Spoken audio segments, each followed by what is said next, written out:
Super ma'am Aruna ಚಾನಲ್ಗೆ ನಿಮ್ಮೆಲ್ಲರಿಗೂ ಸ್ವಾಗತ. ಇವತ್ತು ಕೂಡ ಒಂದು ಚಿಕ್ಕ ಕಥೆಯೊಂದಿಗೆ ನಿಮ್ಮ ಮುಂದೆ ಬಂದಿದ್ದೀನಿ. ಈ ಕತೆ ಕೇಳೋ ಹುಚ್ಚು ಮತ್ತೆ ಕತೆ ಹೇಳೋ ಹುಚ್ಚು ನನ್ಗೆ ಹೇಗೆ ಬಂತು ಅಂದ್ರೆ, ನಾನು ಚಿಕ್ಕವಳಿದ್ದಾಗ ಕತೆಗಳನ್ನ ಜಾಸ್ತಿ ಕೇಳ್ತಾ ಇದ್ದೆ. ಈಗ ನಂಗೆ ಅವಾಗ ಟಿವಿ ಮತ್ತೆ ಫೋನು ಅವ್ಯಾವು ಇರಲಿಲ್ಲ. ಅವಾಗ ರೇಡಿಯೋ ಇತ್ತು. ಪ್ರತಿ ಹಳ್ಳಿಗೆ ಬಂದು ರೇಡಿಯೋದವರು ಜನಪದ ಗೀತೆಗಳನ್ನ ಮತ್ತೆ ಮಕ್ಕಳಿಂದ ಹಾಡುಗಳನ್ನ ಕತೆಗಳನ್ನ ರೆಕಾರ್ಡ್ ಮಾಡ್ಕೊಂಡು ಟೆಲಿಕಾಸ್ಟ್ ಮಾಡ್ತಾ ಇದ್ರು. ಹಾಗೆ ನಾನಿನ್ನ ಚಿಕ್ಕವಳಿದ್ದೆ, ಅವಾಗ ನಮ್ಮೂರಿಗೂ ಸಹಿತ ಬಂದಿದ್ರು.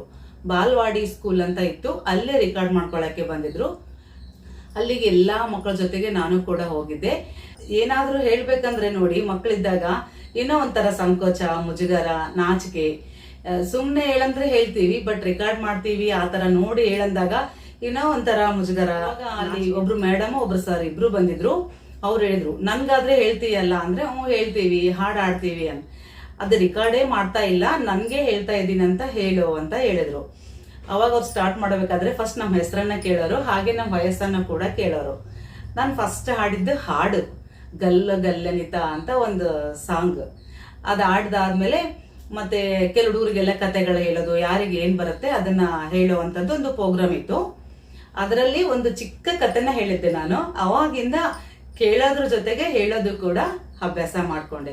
ಅಲ್ಲಿ ನಾನು ಫಸ್ಟ್ ಹಾಡು ಮತ್ತೆ ಕತೆನ ಹೇಳೋದಕ್ಕೆ ಸ್ಟಾರ್ಟ್ ಮಾಡಿದ್ದು. ನಾನು ಯಾರ್ಯಾರಿಗೆ ಕತೆಗಳನ್ನ ಹೇಳ್ತಾ ಇದ್ದೆ ಅನ್ನೋದು ನಿಮ್ಗೆ ನೆಕ್ಸ್ಟ್ ವಿಡಿಯೋದಲ್ಲಿ ತಿಳಿಸ್ತೀನಿ.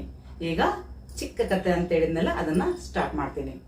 ಒಂದು ಊರಲ್ಲಿ ಒಬ್ಬ ಸಾಹುಕಾರ ಇರ್ತಾನೆ. ಆ ಸಾಹುಕಾರ ಡೈಲಿ ಗುಡಿಗೆ ಹೋಗಿ ಬರೋದು ಅತಿಗೆ ಅಭ್ಯಾಸ ಆಗಿರುತ್ತೆ. ದೊಡ್ಡ ಸಾಹುಕಾರ ಗುಡಿ ಒಳಗೆ ಹೋಗಿ ಹೊರಗೆ ಬರ್ಬೇಕಾದ್ರೆ ಭಿಕ್ಷುಕರು ಕೂತಿರ್ತಾರಲ್ಲ, ಇಬ್ರು ಕುಂತಿರ್ತಾರೆ.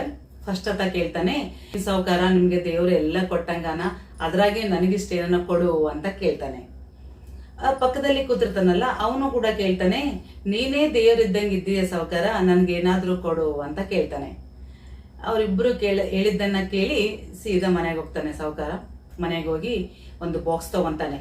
ಈಗ ನಾವು ಲಂಚ್ ಬಾಕ್ಸ್ ಕಟ್ಬೇಕಾಯ್ತಂದ್ರೆ 2 3 ಆ ತರ ಬಾಕ್ಸ್ ಇರುತ್ತಲ್ಲ, 2 ಬಾಕ್ಸ್ ತಗೊಂತಾನೆ. ತಗೊಂಡು ಒಂದು ಬಾಕ್ಸ್ ಅಲ್ಲಿ ಬೆಳ್ಳಿ ನಾಣ್ಯಗಳು ಮತ್ತೆ ದುಡ್ಡು, ಬಂಗಾರದ ನಾಣ್ಯಗಳು ಎಲ್ಲ ಹಾಕಿ ಮುಚ್ತಾನೆ. ಮುಚ್ಚಿ ಅದ್ರ ಮೇಲೆ ಇನ್ನೊಂದು ಡಬ್ಬೆ ಇಟ್ಟು, ಆ ಡಬ್ಬೆ ಒಳಗಡೆ ಊಟನ ಇಡ್ತಾನೆ, ಸ್ವೀಟ್ಸ್ ಎಲ್ಲ ಊಟ ಇಟ್ಟು ಅದನ್ನು ಕೂಡ ಮುಚ್ಚಿ ಸಾಹುಕಾರ ಹತ್ರ ಕೆಲಸ ಮಾಡ್ತಾ ಇರ್ತಾನಲ್ಲ ಅದಕ್ಕೆ ಹೇಳಿ ಭಿಕ್ಷುಕು ಕೊಡು ಅಂತ ಹೇಳ್ತಾನೆ.